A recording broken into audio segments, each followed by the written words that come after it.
KateLynn, I am so excited to be talking to you today. I've seen you in Widow's Point, Devil's Junction, and now here you are in Isolated, where you pretty much carried the whole film, and you did such an amazing job on this movie.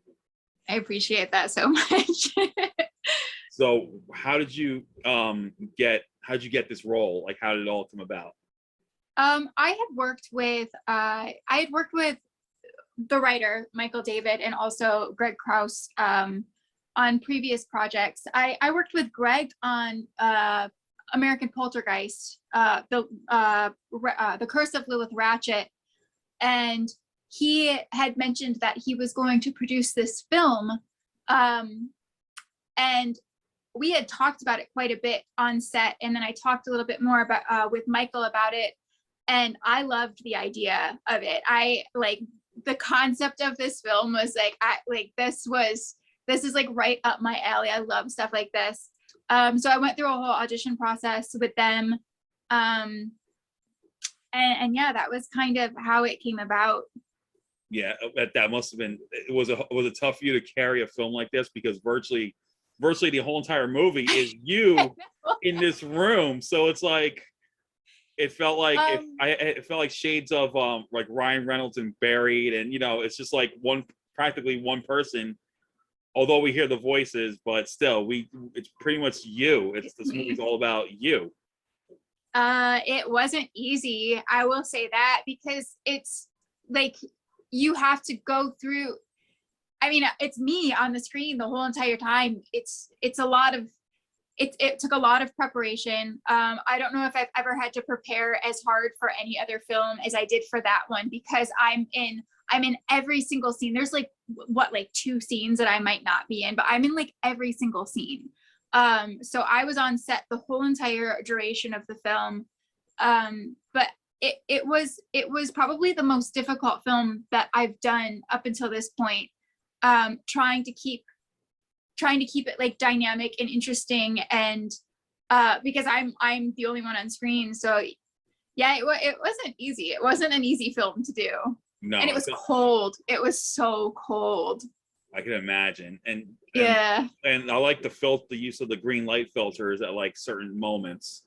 And then that was just amazing. Like, it took me a while to figure out what that was, but still, just the way it just like switches and then switches back, I'm like, whoa, that's unheard of. That's crazy. But that looked amazing. That was actually lights. It was all practical effects. Really? Yeah. So it wasn't done in post-production. That's no, oh that my was God. Practical effects. Yeah, everything. Love it. I think most of what is done on that film, it was all practical effects. They built that room. It was made out of foam. Thank God. They did such a, I know.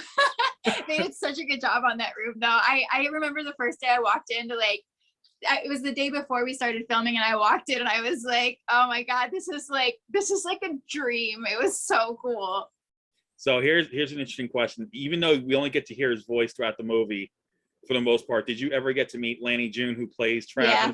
So what was it like? What was it like with him? Like, he's just a lovely human being. He's so interesting, and he's so supportive. He was just cool. He was really cool. How long did shooting take? And you mentioned this was probably one of your most like demanding roles that you had to do. What challenges did you have to go throughout the shoot? So I shot, I think altogether it was like 35 days. I think I was on set. One of the most difficult things I think was, well, number one, it was freezing. We shot this in Ohio in like March maybe.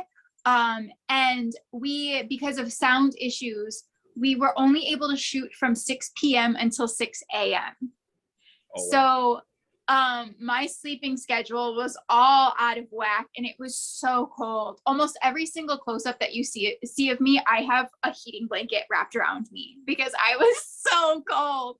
It was so cold. It was built in a like pole barn, so there was no insulation at all.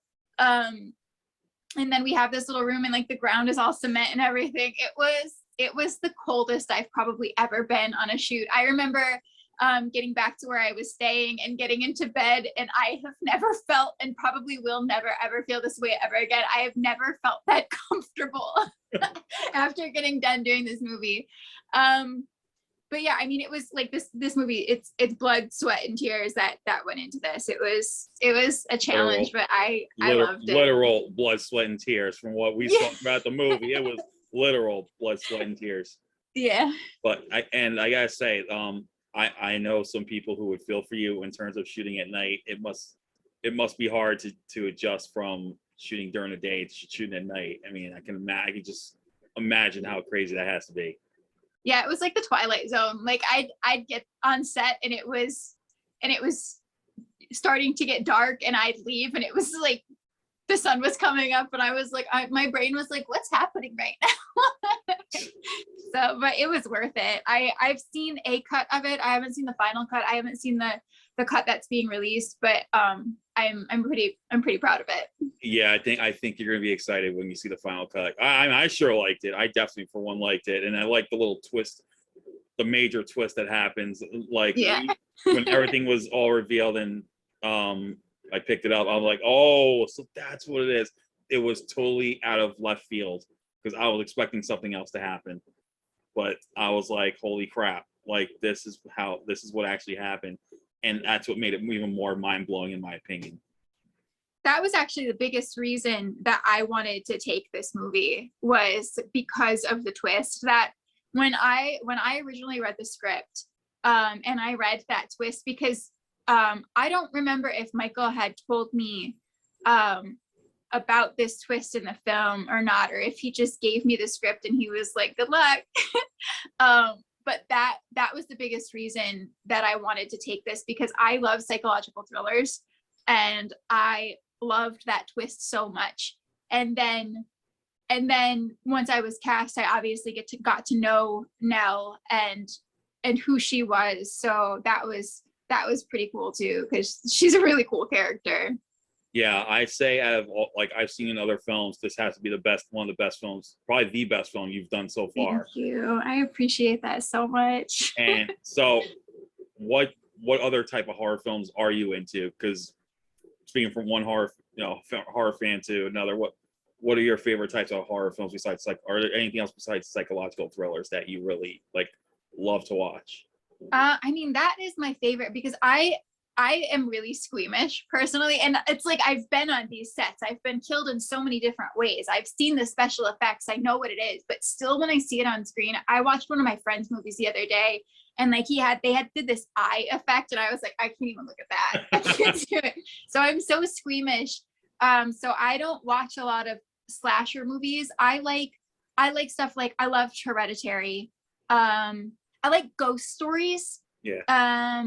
Like I love The Conjuring so much. I live in Atlanta now, which is like where they film it, which is super cool. So yeah, those are the kinds of movies that I like.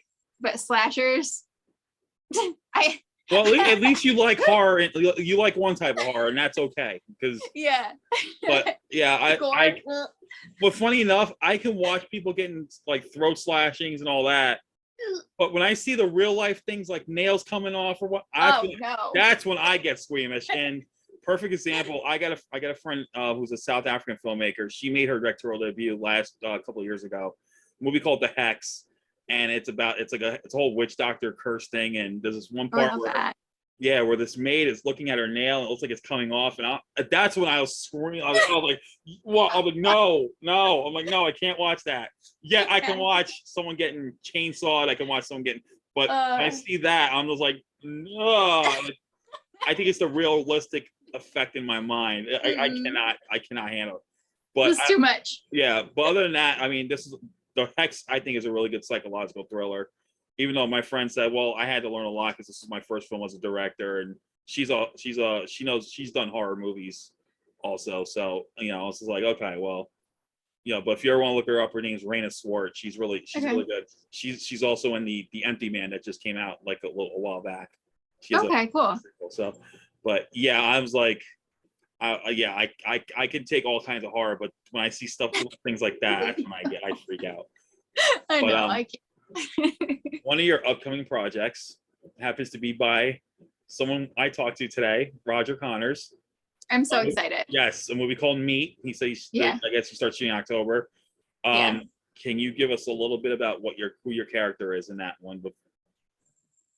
So my character, her name is Theo, and she is, I don't know how much you know about the script. Well, I do know it's an LGBTQ slasher. Yeah. That he's going for, like, he wants to make it kind of like an ultimate LGBTQ slasher in terms of. Oh, it is. Cast. It is. Yeah, for sure it is. It is. So in the beginning, Theo's kind of like because it has a lot to do with like the party scene and everything like that. And so Theo is kind of like, she is, once you get into the film, she is like a former party girl and like very supportive of just all of these people that are involved in the LGBTQ plus community, which I respect. So that's gonna be, I'm really excited to do that. I know a lot of the cast. I obviously know Roger. I know a lot of the crew. So I moved to Atlanta from Ohio, and so a lot of my friends are still out there, and I don't get to get back there very often. So it's gonna be like a reunion for me. I'm really excited. That's not awesome. Just for the story, but just to be around those creative individuals again. It's really exciting. That's awesome. And I'm pretty sure you probably got a few more films coming soon that I'm pretty sure all the horror fans are gonna be waiting for. Yeah. But I hope everyone gets to check out Isolation. It's coming out next week on DVD and digital. And guys, I'm serious, man. We got a rock star in KateLynn here, and you're definitely gonna need to check this film out. And once again, thank you so much for taking the time to talk about it. Of course. And I cannot wait to see you in Meat when that's out, because I'm so excited. I'm stoked. We're gonna have so much fun. Yeah. So once again, I hope everything goes well, and keep going. Just keep doing your thing, and thank you. Can't wait to see more of you. Thank you so much. I appreciate it. All right, and you take care and you stay safe. Thank you. You too. All right. Bye-bye. Bye.